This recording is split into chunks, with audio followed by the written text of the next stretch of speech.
Chris Todd, the author of Kim's Lost Words, is back, and he brought us an exclusive. The cease and desist letter that Diddy sent him is pretty revealing. Now, there's been a lot of chatter about Chris Todd and his book, especially in the last 24 hours, and especially since our first part, which if you missed, I urge you check out by clicking the iCard, which I'll put up right there. Click it. There was an algorithm issue. It registered 0 views all day yesterday, even though a lot of you got it in your feed. So that sort of hurt its performance. So I urge you to go watch part 1 if you haven't seen it yet first, and then come back here and make sure to watch part 2.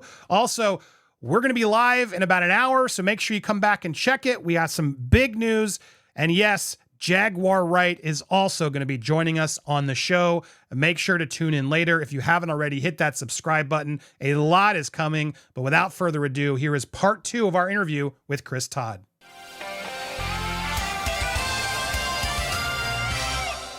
So we did a first part, which if you missed, I urge you go check it out. It's pretty explosive. Chris doesn't hold back, and he's just letting loose all of it.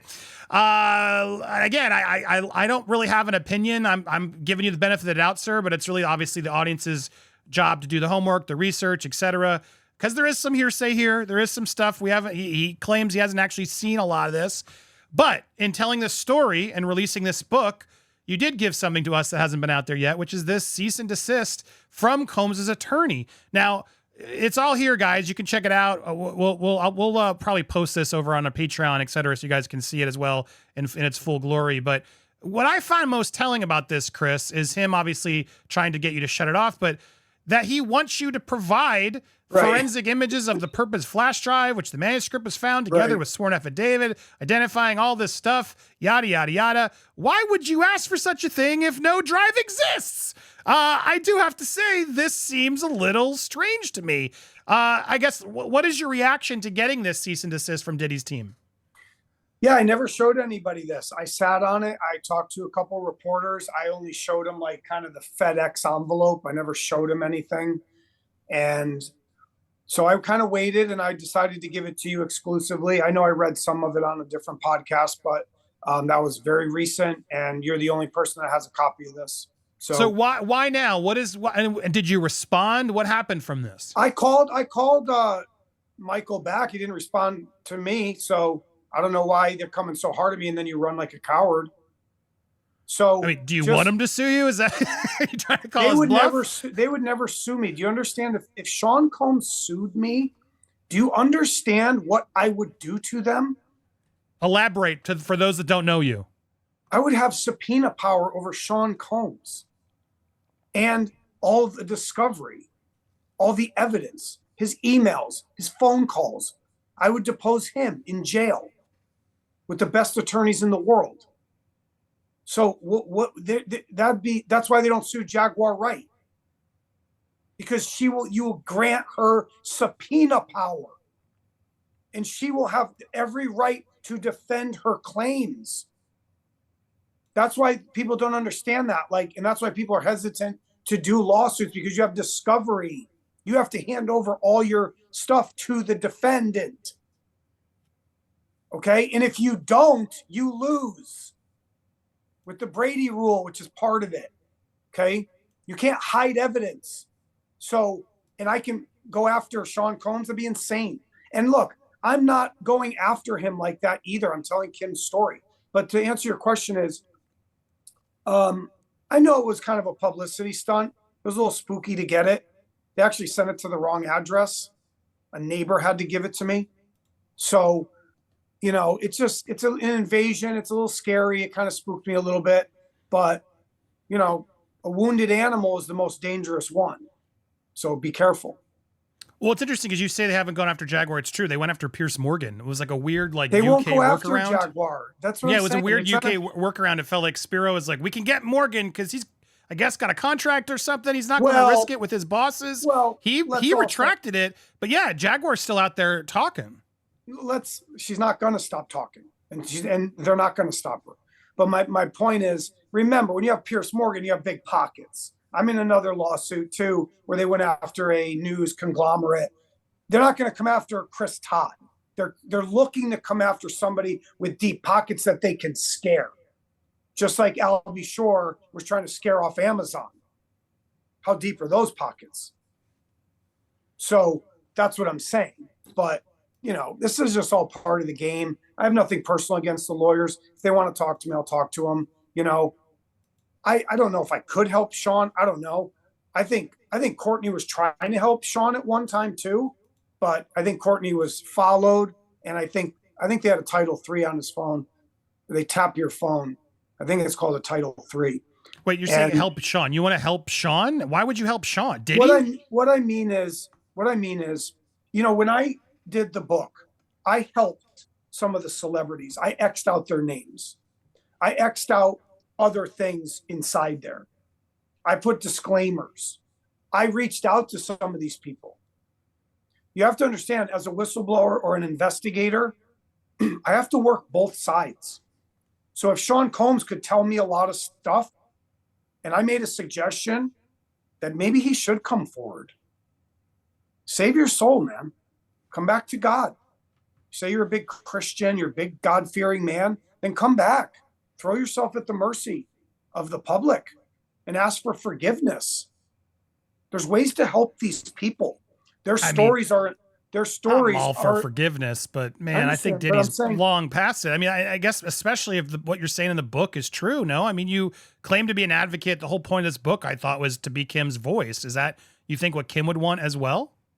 You have to understand, as an investigator, as a whistleblower, I get in the sewers with some of these people. I've done it before. Just go do some homework on me. I partner with killers. I have to. Now, do I flip them eventually? Yeah. Do I write a book about them? Yeah. Like I'm doing on the Cobain stuff. I had to get in bed with the people that were there, present. Do I flip them in the end? Maybe, maybe not. So Sean Combs, do you understand how much information Sean Combs holds? So if you're really all about being an advocate for the other victims, wouldn't Sean Combs be one of the best people to go to see who else did it? They use informants all the time. Mafia guys, they do this all the time. So I'm not like, oh, let's slam Sean Combs 150%, lock him up, throw away the key. I'd like him to talk. I mean, you make a good argument there. I don't think anyone's going to trust him in their parties now. I think that cover has been burned, but sure. I mean, I guess what I want to get back to, just in the book in general, to me, your story's more believable as more and more comes out, personally. And I know to others it's happening that way as well. There's still a lot of detractors. And again, you made it clear you haven't actually, you don't know the truth behind this drive, right? Because you haven't seen it. Now you've corroborated with other witnesses, you say, etc. But I got to say, getting a cease and desist saying give us the drive after the scare wears off, this must also make you go, huh, he's scared. Did this sort of confirm in your mind a bit more of that, Courtney's thumb drive is real?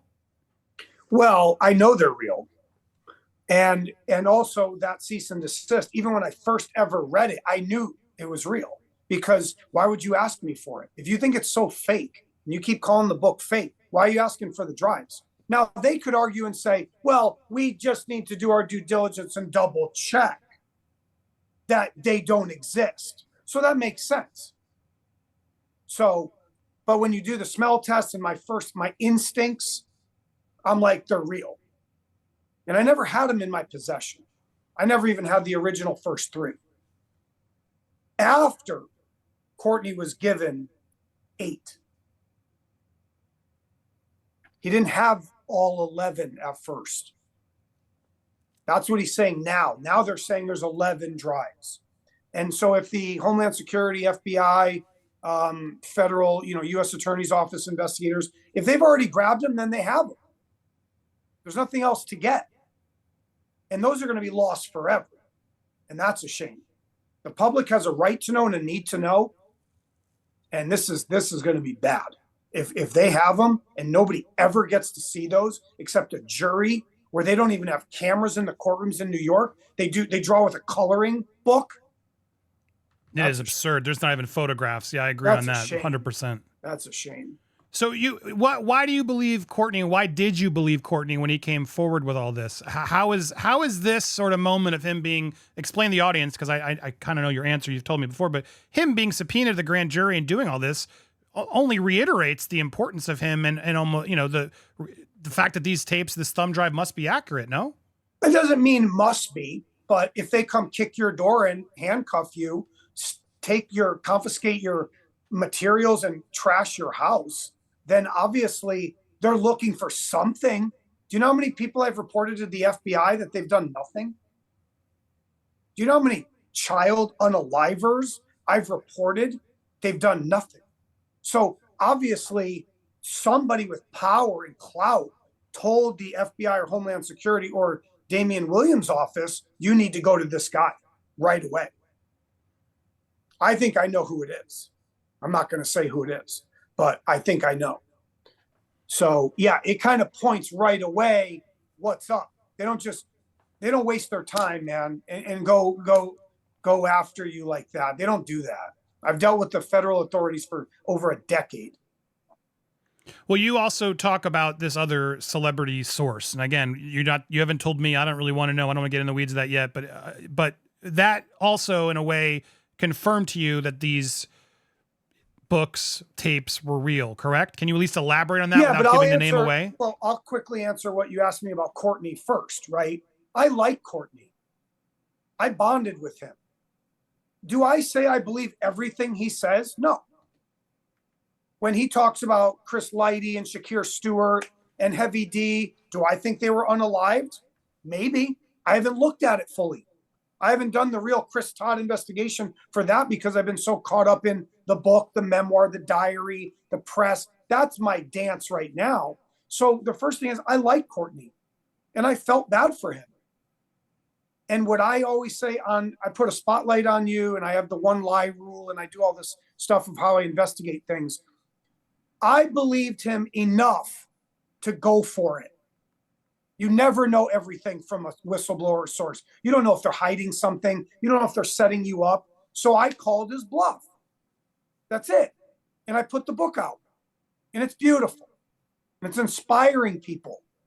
It's changed the world. It's the biggest story. I have the most controversial book in the world. So, yes, I'm honored to have done it. We have to see what happens from here. He's come forward with Ariel, and now he's in a whole nother pool. He's his own man. Like, he's doing his thing. So I'm not trying to hinder him or anything. Let's see what he does.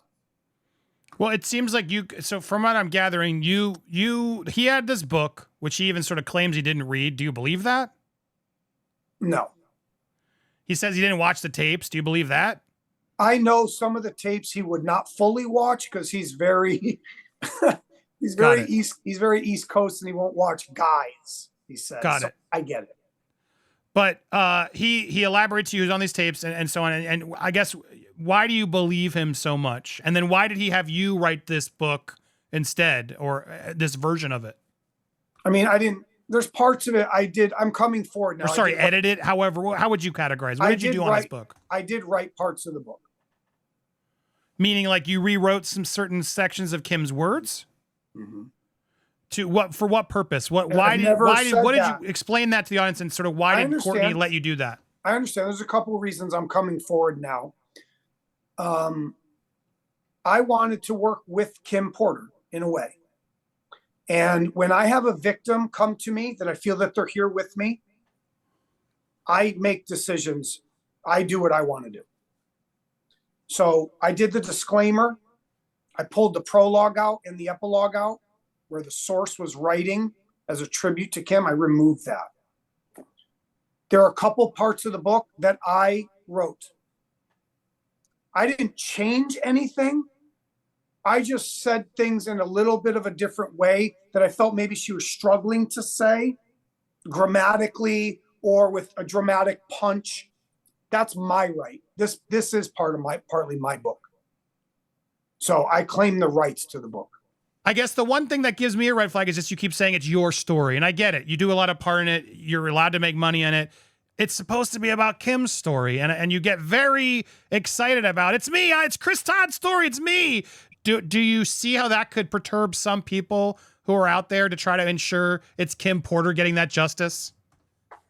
I am bringing her justice. I risked my safety for her. So there's a give and a take. I do this all the time. I talk about my clients being unalived. All my clients are deceased. My relationship with them, there's a give and a take. It's not just setting me up.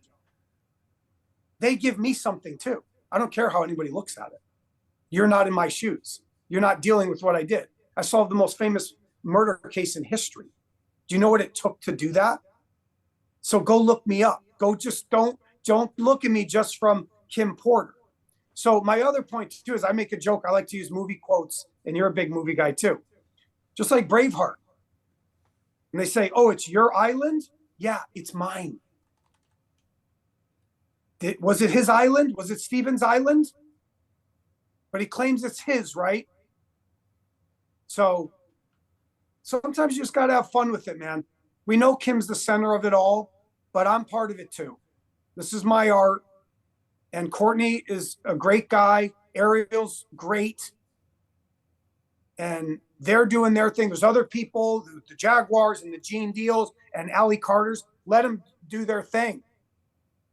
But Chris Todd is doing his thing too. And that's my right to do that. It is, you're right. And I will say also transparency, a lot of people have said they liked your investigations as well. So it's up for the audience to decide. I think, you know, you're going to polarize some, but some people are going to absolutely agree with you, dude. And you have that right. And that's why you're here. And I'm glad we could help get your side out there. And if you're really getting Kim's words out there, more power to it, because I do believe they should be heard. Some people are going to say, nope, it's nonsense. But I think more and more is coming out. Some people will never believe it. It doesn't matter what Courtney says. It won't matter what the trial says. Even if the celebrity source came forward tomorrow, they may not believe her. It's a woman. I'm coming forward to say it's a female. It doesn't matter. You go by the amount of people that love you, not by the amount of people that hate you. A lot of people hate the Kardashians. Are they on TV every 2 seconds? Yeah, they are. So it's about the people that like them. There's always going to be detractors. There's always going to be pundits. He's right, but also Diddy wants those drives that he allegedly has. But and guess what? He's already got them because he has discovery. So if the federal government got the drives, so does Diddy. Look up the Brady rule. It's over. He got what he wanted. He wanted the drives. He went and got them. They're his. Right, and you didn't have the drives. Just for full clarity, it was Courtney who had the drive originally. And there's other people. So it's other people. So again, not something any of these alleged A-listers should buy, because it's clearly copied it all over the place. This is why, again, I don't like what Ariel did on News Nation, and I will take that to the grave. It was a bad look, Ariel, but I'd love to have her on anytime. I don't think she's gonna, though. Stranger things have happened. We'll have to have you back if they do. Always a pleasure to have you here, sir. Please come back anytime. I appreciate you opening up. Explosive two-parter here, revealing it all. Take as you will. You guys make the final call legally. This is Chris Todd's story, not mine. I'm not here to confirm any of it. I don't know. I'm just trying to, like you said, do my job as a journalist and hear all these sides. And I do think that's the goal. And some of you aren't going to like him and be mad he's here, but I'm glad he's here because then you can hear what he says. That's what the point of all this is supposed to be. So thank you, sir, for being here. Appreciate your side of this. And you guys stay tuned. We'll have Chris back, I'm sure. So hit that subscribe button if you haven't already. Hit that bell for all alerts. Smash that like button and leave a comment down below. And Ariel, you're next. Come on. You're a lawyer. They can't silence you either. Come on the show. Chris, hook that up. I want to have a debate with Ariel. Oh, man, that would be fire. We'll see you guys soon. Thanks so much for watching.